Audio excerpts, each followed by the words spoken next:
Good morning, good morning. This is my barn find, 1960 Studebaker Lark 8. The Lark 8. 8 means it's 8-cylinder. The 1959 and 60 Lark were the first short wheelbase American cars built that you could opt for a V8 engine. This has a 259 cubic inch 2-barrel, Flight-O-Matic automatic, Borg-Warner 3-speed automatic, all original. In 1960, 122,000 Larks were manufactured. 5,400 Larks were V8 convertibles. Price brand new was $2,500. The 259 2-barrel was 180 horsepower, compression ratio of 8.8, and a torque of 260 foot-pounds. Top speed 106, 0 to 60 in 10 seconds, quarter mile in 17.2. The car weighs 3,200 pounds, and it is the exact same chassis as the Avanti.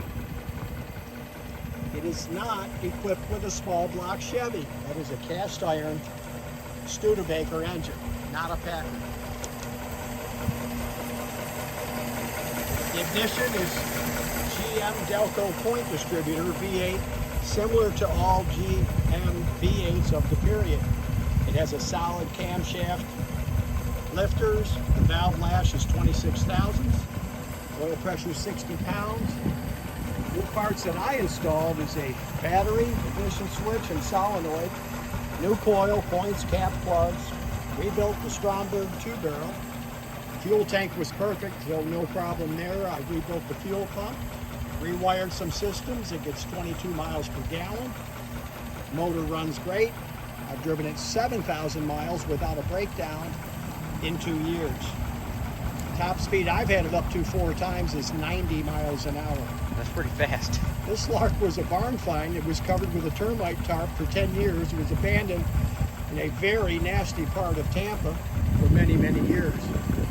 It's going to end up being a parts car because the title had never been registered after it was last sold 10 years earlier, and the title was a mess, but it is now titled in Florida.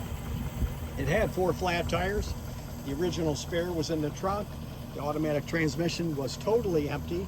The battery was dead, so I put a new battery in it, started it up, hot wired it, removed all the plugs, and the compression test was only 30 pounds. Marvel Mystery Oil brought the compression up to 120. I pulled the distributor, installed new points, filled the carburetor with fuel, and it started instantly. Added fluid to the transmission, and wow, she started to shift. Towed it to Dover, changed the fluid in the tranny 2 times, and she came back to life. This is my favorite car I've ever had, and I call it my Smile-mobile. 1960s Studebaker Lark. Final thing I gotta say, it's not really a pace car. The Lark was a pace car in 1963. This is a 1960. That's okay, because now it's a race car.